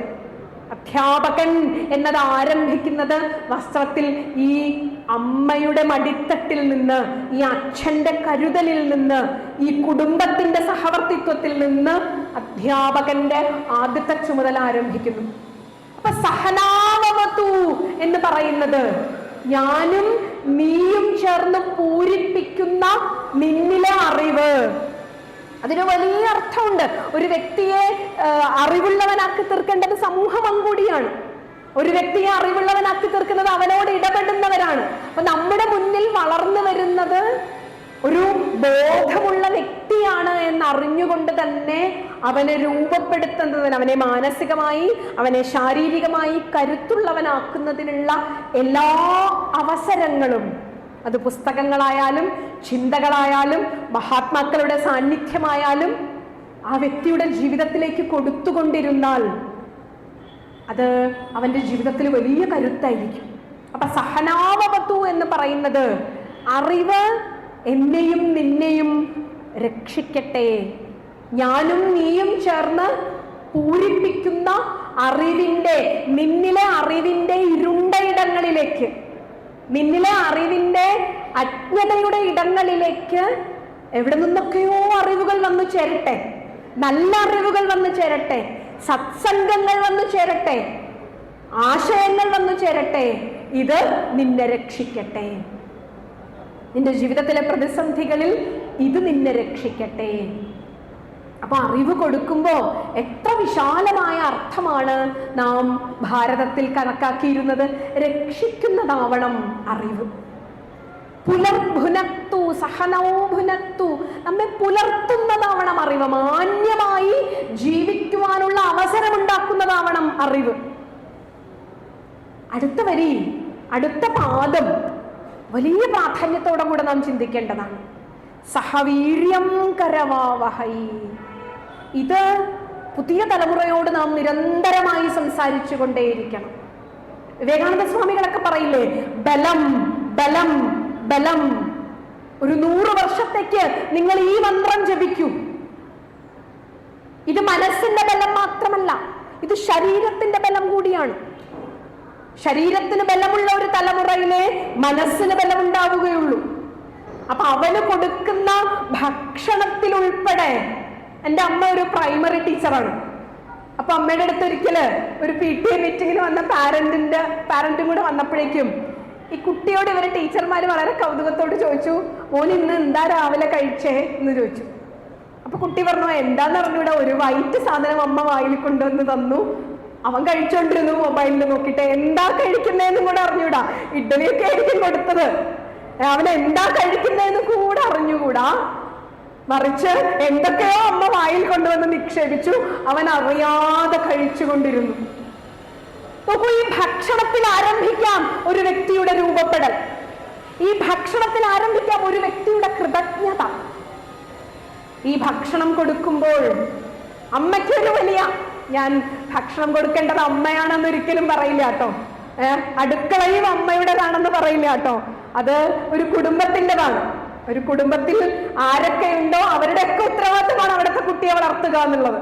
മുത്തശ്ശന്റെയോ മുത്തശ്ശിയുടെയോ അല്ലെങ്കിൽ അവന്റെ ബന്ധത്തിൽ നിൽക്കുന്നവരുടെ ഒക്കെ ഉത്തരവാദിത്തമാണ് ആ വ്യക്തി രൂപപ്പെട്ടിട്ട്. കാരണം ജീവിച്ചു കഴിഞ്ഞവർ അവരെ കുറെ പേരുണ്ട്. ജീവിച്ചു കഴിഞ്ഞവരുടെ ജീവിതാസക്തി നശിച്ചവരുടെ എല്ലാം പ്രയോറിറ്റി ഇനി ജീവിക്കാനുള്ളവർക്കാണ് അവിടെ പ്രയോറിറ്റി കൊടുക്കേണ്ടത്. അപ്പൊ ഒരു കുട്ടിയെ രൂപപ്പെടുത്തുക എന്ന് പറഞ്ഞാൽ ഒരു മനുഷ്യ നിർമ്മാണമാണ് അവിടെ നടക്കുന്നത്. ഭക്ഷണം കൊടുക്കുന്നതിൽ നിന്നും നമുക്കൊരു വലിയ സംസ്കാരം കൊടുക്കാം.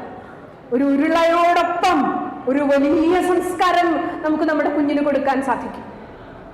ഈ അരിമണി നിന്റെ മുന്നിലെത്താൻ മസൂദ് നായർ സാറിന്റെ ഒരു വലിയ ആശയം നിറഞ്ഞൊരു കവിതയുണ്ട്. കവിതയുടെ വരികൾ എനിക്ക് ഓർമ്മയില്ല, പക്ഷേ ഒരു അരിമണിയെ രൂപപ്പെടുത്തിയെടുക്കാൻ ഈ വയൽ എത്ര തപിച്ചിട്ടുണ്ടാകും എന്ന് ആ കവിതയിൽ അദ്ദേഹം പറയുന്നുണ്ട്. ഈ പ്രപഞ്ചം ഒരു അരിമണി എടുത്ത് നിനക്ക് അന്നമായി നിന്റെ ശരീരം സംരക്ഷിച്ചു തരണമെങ്കിൽ അതിന് വയലേലകളിൽ പണിയെടുത്ത കർഷകൻ മുതൽ, വെയിലുകൊണ്ട് അത് നനച്ച കർഷകൻ മുതൽ, അതിൽ പണിയെടുത്ത മനുഷ്യർ മുതൽ നിന്റെ മുമ്പിൽ ഇതെത്തിച്ച് നിനക്ക് പാകം ചെയ്തു തരുന്ന നിന്റെ വീട്ടിലെ ഈ മുമ്പിൽ നീ കാണുന്നവർ വരെയുള്ളവരുടെ മനുഷ്യ പ്രയത്നം നീ കഴിക്കുന്ന ഭക്ഷണത്തിനുള്ളിലുണ്ട് കുഞ്ഞേ എന്ന് പറഞ്ഞുകൊണ്ട് ഒരു അരിമണിയെ നിന്റെ മുന്നിൽ എത്തിക്കാൻ എത്രയോ കാലം ഒരു പാടം വിയർത്തിട്ടുണ്ട്.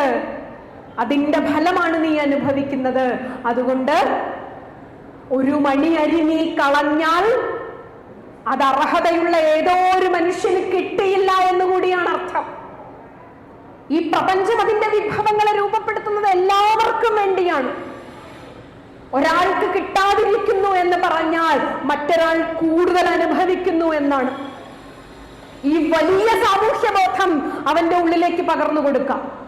ഈ വിശാലമായ സാമൂഹ്യബോധം അവന്റെ ഉള്ളിലേക്ക് പകർന്നു കൊടുക്കാം. അവന് വേണ്ടിയിട്ട് ഭക്ഷണം മുന്നിലുണ്ടാക്കി നിരത്തി വെച്ച് ഇതൊന്നും എനിക്ക് വേണ്ട എന്ന് പറഞ്ഞ് എനിക്ക് വേറൊന്ന് കൊണ്ടുവരൂ എന്ന് പറഞ്ഞ് വാശി പിടിക്കുമ്പോൾ മറ്റൊന്ന് കൊണ്ടു കൊടുക്കുന്ന നമ്മൾ അവന്റെ ജീവിതത്തിലേക്ക് എന്തോ ഒരു വെള്ള സാധനം അമ്മ വച്ചു തന്നു എന്നതിനപ്പുറത്ത് എന്തൊരു ഭാവം അവന്റെ ഉള്ളിലേക്ക് കൊണ്ടുവരാൻ സാധിക്കും, എന്തൊരാശയം അവന്റെ ഉള്ളിലേക്ക് കൊണ്ടുവരാൻ സാധിക്കും. അപ്പൊ ഒരു വ്യക്തിയെ രൂപപ്പെടുത്തുന്നതിന്, ഒരു മനുഷ്യ ശിശുവിനെ രൂപപ്പെടുത്തുന്നതിന് ഒരു സമൂഹം വലിയ കരുതലോട് കൂടിയിട്ട്, അവന് സ്കൂളുകളും സർക്കാരും സർവകലാശാലകളും കൊടുക്കുന്ന വിദ്യാഭ്യാസം അവനെ വലിയ നിലയിൽ ജീവിക്കാൻ എത്തിക്കുമായിരിക്കാം. പക്ഷെ വലിയ നിലയിൽ നിന്നുകൊണ്ട് നിസ്സാരമായ പ്രശ്നങ്ങൾക്ക് മുന്നിൽ തളർന്നു പോകുന്ന മനുഷ്യനാവാതിരിക്കണമെങ്കിൽ അവൻ ആത്മവിശ്വാസം കൊടുക്കണം. അപ്പൊ വീര്യം എന്ന ഭാരതത്തിന്റെ ആശയത്തിന് വലിയ അർത്ഥസാധ്യതകളുണ്ട്. വീര്യം എന്നത് ഒരു വ്യക്തിയുടെ സ്വത്വമാണ്, ഒരു വ്യക്തിയുടെ ആത്മവിശ്വാസമാണ്, ഒരു വ്യക്തിയുടെ കൃതജ്ഞതയാണ്. ആരോഗ്യത്തെക്കുറിച്ചുള്ള മനുഷ്യന്റെ ചിന്തകളിൽ പോലും ഏറ്റവും കൂടുതൽ പറയുന്നത് ഇന്ന് ലോകത്തെ മുഴുവനും ഭയപ്പെടുത്തിക്കൊണ്ടിരിക്കുന്ന പല രോഗങ്ങളും, ക്യാൻസർ പോലുള്ള രോഗങ്ങൾ, ജീവിതശൈലി രോഗങ്ങൾ, ഇതിനെക്കുറിച്ചൊക്കെ പഠിച്ചിട്ടുള്ള പല ഈ രോഗത്തിന് മരുന്ന് എന്നത് ഏറ്റവും അവസാനത്തെ ചിന്തയാവേണ്ടതാണ്. രോഗത്തിന് ജീവിതം കൊണ്ടാണ് നമ്മൾ പ്രതിവിധി ഉണ്ടാക്കേണ്ടത്. ഭക്ഷണമാണ് ഏറ്റവും ആദ്യത്തെ മരുന്ന്, നല്ല ചിന്തയാണ് ഏറ്റവും വലിയ മരുന്ന്. ഇത് നമ്മുടെ ഋഷിമാർ ചിന്തിച്ചതാണ്. രോഗത്തിന് പല മാറാരോഗങ്ങളെ കുറിച്ച് പറയുമ്പോഴും വലിയ വലിയ സങ്കല്പമുള്ള പല ഭിഷഗ്വരന്മാരും പങ്കുവച്ചിട്ടുള്ള ആശയം, ഒരു മനുഷ്യന്റെ രോഗങ്ങളെ സൃഷ്ടിക്കുന്നതിൽ വലിയ പങ്ക് വഹിക്കുന്നത് അവന്റെ മനസ്സിലെ ചിന്തകൾ കൂടിയാണ് എന്നാണ്. കൃതജ്ഞതയുണ്ടായിരിക്കുക. കൃതജ്ഞതയോടുകൂടിയിട്ട് എനിക്ക് അമ്മ ഉരുട്ടിത്തരുന്ന ഈ ചോറ്, ഈ അരിമണിക്കുള്ളിൽ, ഈ ചോറുരുളക്കുള്ളിൽ ആരോടൊക്കെയോ ഞാൻ കടപ്പെട്ടിരിക്കുന്നു എന്ന്, എൻ്റെ അച്ഛൻ്റെ കാശ് കൊടുത്ത പണം കൊണ്ട് ഞാൻ ഭക്ഷണം കഴിക്കുന്നു എന്ന ചിന്തയ്ക്കപ്പുറത്ത് ആരോടൊക്കെയോ ഞാൻ കടപ്പെട്ടിരിക്കുന്നു. ഈ കൃതജ്ഞത ഉണ്ടാക്കി കൊടുക്കുക. ഈ കൃതജ്ഞത അവൻ്റെ ജീവിതാന്ത്യം വരെ അവനിൽ നിലനിൽക്കും. സമൂഹത്തോട് ആദരവുണ്ടാക്കി കൊടുക്കുക. ഇത് അവൻ്റെ ജീവിതത്തിന് എന്നും കരുത്തായി നിലകൊള്ളും. പല ഡോക്ടർമാരുടെയും അഭിമുഖങ്ങളിൽ നാം കാണുന്നത് വർദ്ധിച്ചു വരുന്ന ജീവിതശൈലി രോഗങ്ങൾ, വർദ്ധിച്ചു വരുന്ന ഡിപ്രഷനുകൾ, വർദ്ധിച്ചു വരുന്ന ആകുലതകൾ, ഇതൊക്കെ മനുഷ്യന്റെ മനസ്സിൽ ഉണ്ടാകുന്നതിനുള്ള മൂല കാരണം എന്ന് പറയുന്നത് ഈ ജീവിതത്തോട് തോന്നുന്ന ഈ കൃതജ്ഞത ഇല്ലാതിരിക്കുമ്പോഴാണ് നാം രോഗിയാവുന്നത്. ജീവിതത്തോട് നന്ദി ഇല്ലാതിരിക്കുമ്പോഴാണ് എൻ്റെ ജീവിതം വെറുതെയായി എന്ന് തോന്നുന്നത്. ജീവിതത്തോട് ഭാവാത്മകമായി നമ്മുടെ മനസ്സ് മാറാതിരിക്കുമ്പോഴാണ് ഞാനൊരു വേസ്റ്റാണ് എന്ന് തോന്നുന്നത്. എനിക്ക് കഴിഞ്ഞ കുറച്ചു കാലങ്ങൾക്ക് മുൻപ് മനസ്സിനെ വല്ലാതെ സ്പർശിച്ചൊരു സംഭവം ഉണ്ടായി. എൻ്റെ ഒരു അടുത്ത സുഹൃത്ത്, നല്ല നിലയിൽ വിദ്യാഭ്യാസം ചെയ്ത, പോസ്റ്റ് ഗ്രാജുവേഷൻ കഴിഞ്ഞ മിടുക്കിയായി പഠിച്ചിരുന്ന ഒരു പെൺകുട്ടി ജീവിതത്തിലെ ചില പ്രധാനപ്പെട്ട പ്രത്യേക സാഹചര്യങ്ങൾ കൊണ്ട് ജോലി ചെയ്യാൻ സാധിച്ചില്ല. കുട്ടികളെ നോക്കേണ്ട ഒരു വലിയ ഉത്തരവാദിത്തം വന്നു, കുടുംബത്തിന്റെ വലിയൊരു ഉത്തരവാദിത്തം വന്നു. അതുകൊണ്ട് അവർ ഔദ്യോഗികമായി വലിയ നിലയിലെത്തിയില്ല. കുട്ടികളെ വളർത്തുക എന്ന വലിയൊരു ഉത്തരവാദിത്തം ഏറ്റെടുത്തു. അപ്പൊ ഈ പെൺകുട്ടിയുടെ ഇവരുടെ രണ്ട് പെൺകുട്ടികൾ ഹൈസ്കൂൾ ക്ലാസ്സിലെത്തിയപ്പോൾ ഒരിക്കൽ ഇവരുടെ സ്കൂളിലെ ടീച്ചർ ഇവരെ വിളിപ്പിച്ചത്രേ. എന്നിട്ട് ചോദിച്ചു, നിങ്ങൾ എന്താണ് വിദ്യാഭ്യാസമുള്ളത്? അപ്പൊ അവരവരുടെ എഡ്യൂക്കേഷൻ പറഞ്ഞു. ഇത്രയും വിദ്യാഭ്യാസം ഉണ്ടായിട്ട് നിങ്ങൾ എന്തുകൊണ്ടാണ് ജോലിക്ക് പോകാത്തത്? അപ്പൊ അവർ പറഞ്ഞു, എൻ്റെ കുടുംബ സാഹചര്യം അങ്ങനെ ആയിരുന്നില്ല, ജോലിക്ക് പോകാൻ പറ്റാത്ത സാഹചര്യമായിരുന്നു എന്ന് പറഞ്ഞു. അപ്പൊ ഈ ടീച്ചർ പറഞ്ഞത്, നിങ്ങളുടെ മകൾ മറ്റൊരു കുട്ടിയോട് സംസാരിക്കുന്നത് ഞാൻ കേട്ടത് കൊണ്ടാണ് ഞാൻ നിങ്ങളെ വിളിപ്പിച്ചത്. നിങ്ങളുടെ മകൾ അവളുടെ സുഹൃത്തിനോട് പറഞ്ഞത്രേ, എൻ്റെ അമ്മയുടെ ജീവിതം ഒരു വേസ്റ്റ് ആണ് എന്ന് പറഞ്ഞത്രേ. നോക്കൂ, 7ാം ക്ലാസ്സിൽ പഠിക്കുന്ന കൗമാരക്കാരിയായ മകൾ എൻ്റെ അമ്മയുടെ ജീവിതം ഒരു വെറുതെ ആയിപ്പോയി എന്ന് അവരുടെ സുഹൃത്തിനോട് പറയുന്നതിന് സാക്ഷ്യം വഹിക്കേണ്ട ഒരു ദൗർഭാഗ്യം ഈ കുട്ടിക്കുണ്ടായപ്പോൾ എത്രയോ, ഞാൻ ഈ പറഞ്ഞതുപോലെ ഒരു പാഠം എത്രയോ ഉയർത്തിട്ടുണ്ടാം. ഈ കുഞ്ഞിനെ രൂപപ്പെടുത്തുന്നതിൽ ഈ അമ്മയുടെ മനസ്സ് എത്ര കാലം ഉറക്കമില്ലാതെ അവൾക്ക് കൂട്ടിരുന്നിട്ടുണ്ടാകാം എന്ന് പോലും തിരിച്ചറിയാത്ത മകളെ കുറിച്ച് ആ അമ്മ എത്രമാത്രം ആ നിമിഷം ഞെട്ടിയിട്ടുണ്ടാകാം. എന്നെ വിളിച്ചൊരു 20 മിനിറ്റോളം ഒരു വലിയ കരച്ചിലിന് ശേഷമാണ് ഈ കുട്ടി ഈ അനുഭവം പറഞ്ഞത്. എത്രയോ സമാധാനിപ്പിച്ചതിന് ശേഷമാണ് അവളൊന്ന് സംസാരിക്കാറായതെന്ന് ഞാൻ ആ ദിവസത്തെ ഓർത്തെടുക്കുന്നു. ഇത് ഒരുപക്ഷെ ഞങ്ങളുടെയൊക്കെ തലമുറയിലെ പല സ്ത്രീകളും അനുഭവിക്കുന്ന വലിയൊരു പ്രശ്നമാണ്. നമ്മുടെ പുതിയ തലമുറ നമ്മളോട് നിങ്ങളുടെ ജീവിതം എന്തിനായിരുന്നു എന്ന് ചോദിക്കുന്നത് കേൾക്കുന്നതിലും ഏറ്റവും നല്ലത് നമ്മളുടെ പുതിയ തലമുറയോട് ചെറുപ്പകാലം മുതലേ അവരോട് സംസാരിക്കാൻ കിട്ടുന്ന അവസരങ്ങളിലൊക്കെ ജീവിതം എന്നതിനെക്കുറിച്ച്, നന്ദി ഉണ്ടാവുക എന്നതിനെക്കുറിച്ച്, കൃതജ്ഞത ഉണ്ടാവുക എന്നതിനെക്കുറിച്ച് അവരോട് നിരന്തരമായി പറഞ്ഞു കൊടുക്കുക. സന്ധ്യയ്ക്ക് നാമം ജപിക്കുക എന്നാൽ, വിളക്ക് കത്തിക്കുക എന്നാൽ ഭൗതികമായ ഒരു വിളക്ക് കത്തിക്കൽ കർമ്മമല്ല. നാമം ജപിക്കുക എന്ന അധരത്തിന്റെ വ്യായാമവുമല്ല. അതൊരു ടേപ്പ് റെക്കോർഡർ വേണമെങ്കിൽ നിർവഹിച്ചോളൂ.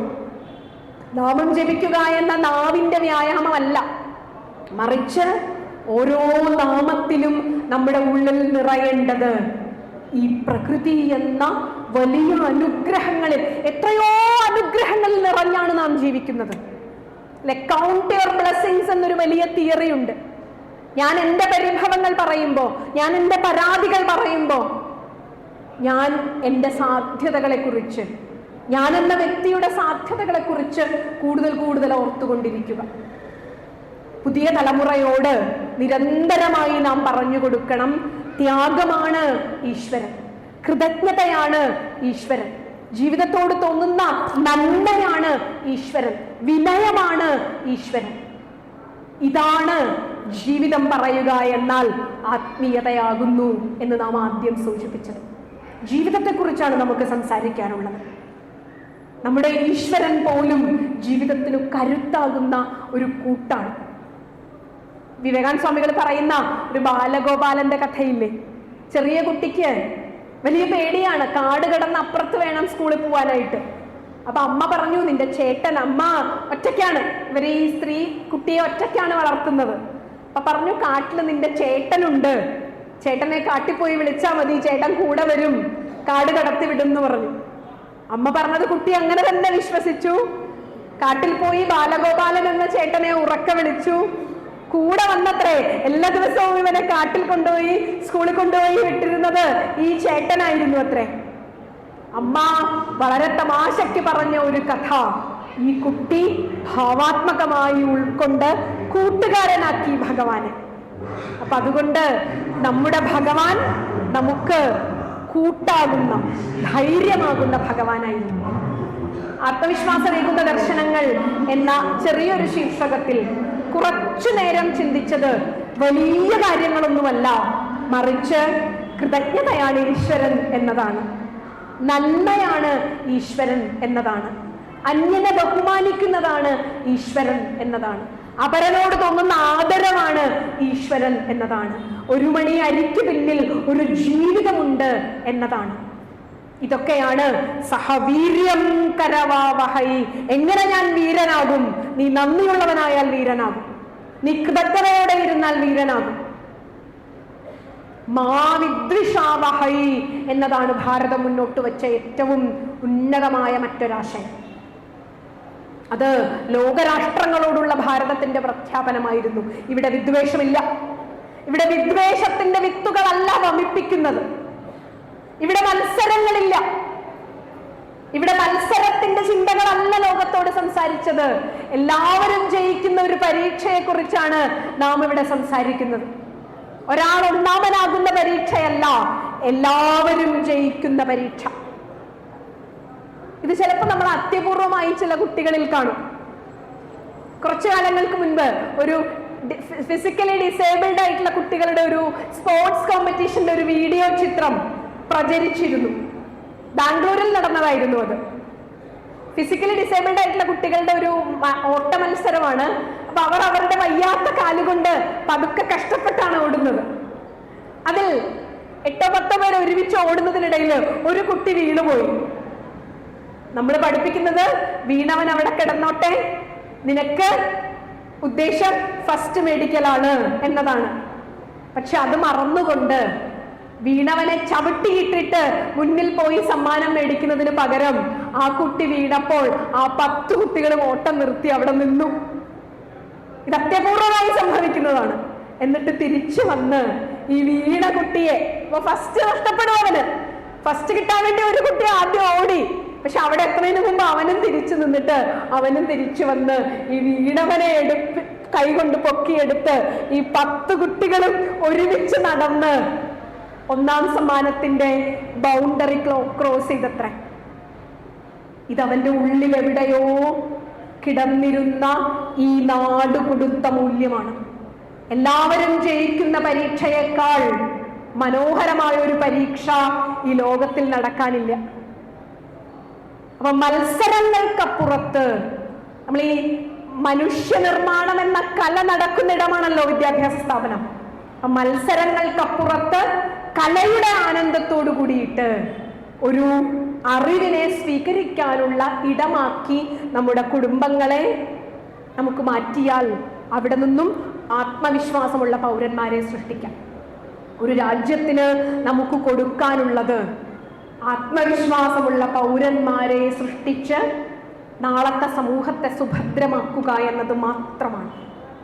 അവൻ ലോകത്തെവിടെ പോയി ജീവിക്കട്ടെ, ഏത് ലോകരാഷ്ട്രങ്ങളിലും ജീവിക്കട്ടെ, ഇവിടെ നിന്ന് കൊടുത്തത് പൈതൃകത്തിന്റെ കരുത്താണ്, ഇവിടെ നിന്ന് കൊടുത്തത് പാരമ്പര്യത്തിന്റെ കരുത്താണ്, ഇവിടെ നിന്ന് കൊടുത്തു വിട്ടത് പാഥേയം എന്നൊരു പ്രയോഗമില്ലേ നമുക്ക്? പണ്ട് ഈ വെൺമണി കവിതകളില് കൃഷ്ണനെ അമ്മ പുറപ്പെടുവിക്കുന്ന ഒരു കവിതയുണ്ടല്ലോ. ചോറൊക്കെ പൊതിഞ്ഞ് അതിൽ വറുത്തൊരു പേര് പതിച്ചിട്ടും ഈ രണ്ടുരുളയും എന്റെ മുരളിയും, ഇങ്ങനെ പൊതിച്ചോറ് കൊടുത്തു വിടുന്ന ഒരു സംഭവമില്ലേ? ഈ ലോകത്ത് എവിടെ പോയാലും അമ്മ നൽകിയ ഒരു പാഥേയം എന്ന് പറയുന്നത് അതൊരു വലിയ കരുത്താണ് മനുഷ്യൻ. ഈ ഒരു പാഥേയം ലോകത്തെവിടെ പോകുമ്പോഴും നമ്മുടെ കുഞ്ഞിന്റെ കയ്യിൽ ഈ പൊതിച്ചോറ്, ഈ പാഥേയം കൊടുത്തുവിടാൻ നമുക്ക് സാധിക്കണം. ഇത് ഇന്ത്യ എന്ന, ഭാരതം എന്ന സംസ്കാരത്തിന്റെ പാഥേയമാണ്. ഇതാവട്ടെ അവനെ ആത്മവിശ്വാസത്തോടെ വളർത്തുന്നത് എന്ന് മാത്രം പങ്കുവെച്ചുകൊണ്ട്, ഒരു ക്ഷേത്ര സന്നിധിയിൽ ഒരു മഹായജ്ഞത്തിന്റെ ഭാഗമായി നാം ഒന്നിച്ചിരിക്കുമ്പോൾ നമ്മുടെ സങ്കല്പങ്ങൾക്ക് കൂടുതൽ ശക്തി ഉണ്ടാകുന്നു, നമ്മുടെ മനോരഥങ്ങൾക്ക് കൂടുതൽ സാധ്യതയുണ്ടാകുന്നു. അതുകൊണ്ട് തന്നെ ഒരു പുതിയ തലമുറയ്ക്കായി, കരുത്തുള്ള പുതിയ തലമുറയ്ക്കായി, ആത്മവിശ്വാസമുള്ള പുതിയ തലമുറയ്ക്കായി നാം ചെയ്യുന്ന സങ്കല്പങ്ങളൊന്നും വെറുതെയാകില്ല എന്ന് മാത്രം ആഗ്രഹിച്ചുകൊണ്ട് നിർത്തുന്നു. നമസ്കാരം.